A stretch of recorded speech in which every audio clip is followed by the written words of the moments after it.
Right, Forest fans, Max Newton here, Talk Forest TV. Hit that like, comment, and subscribe button and let us know what you think. Giving you a quick preview of Nottingham Forest at home to Chelsea on Saturday, the whatever it is of May, the final home game of the season, the penultimate game in this year's Premier League season, and we know exactly what we need to do. If we get a win, then I think we're safe. In fact, we may probably even mathematically, practically safe. If we get a win, whatever the other teams do, the only way Luton would be able to catch us would be by overturning a massive goal difference. And that's just not going to happen, is it? Never have we conceded a ridiculous goal, goal swing before to miss out on something. We have done it before. It's not going to happen this time. We could be safe before we play. Um, Luton go away to West Ham, who I think will be, smarting after being thrashed by Chelsea. They're not as bad a team as they're being made to look at the moment sometimes. David Moyes' last game, they'll want to put it out there for David Moyes, and it's new manager bounce time already. They want to impress the new manager Lopetegui before he starts spending money in the transfer window. So really, you think Luton don't win that, and you think Burnley don't win away at Spurs. Spurs also been humiliated a bit with some heavy defeats, but I think it's their final home game of the season as well, and you've got to think they've just got far too much for Burnley. And I remember being worried about Spurs doing us a favour last season, maybe winning against Leicester or Leeds or something like that. And thinking, it's Spurs. You can't trust Spurs to do anything. But they were too good. They are too good to beat teams in the bottom three. So they should do it comfortably. I've just got a nagging feeling in the back of my mind that Luton and Burnley get something in those games, and then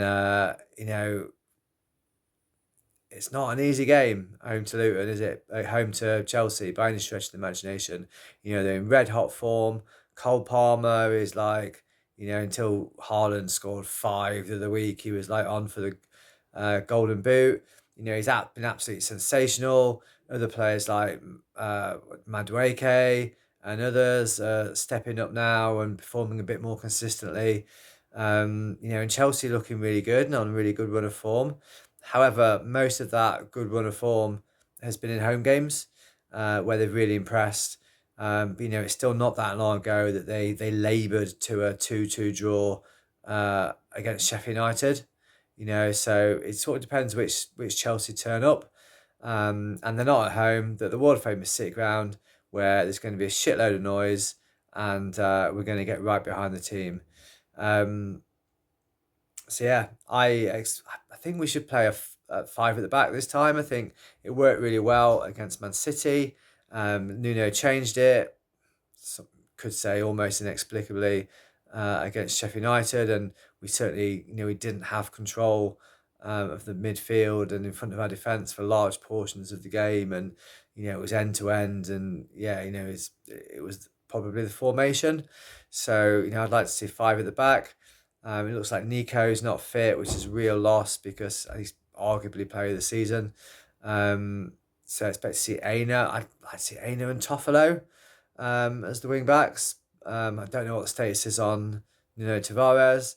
Montiel just worries me. He's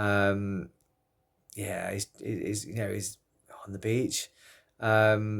Central defence, Murillo, Omar Bamidele, Nick and Willy Bolly, I'd like to see in there. I'd like to see Ryan Yates, Danilo in midfield, and Morgan. The front four has to be Chris Wood, Morgan Gibbs-White,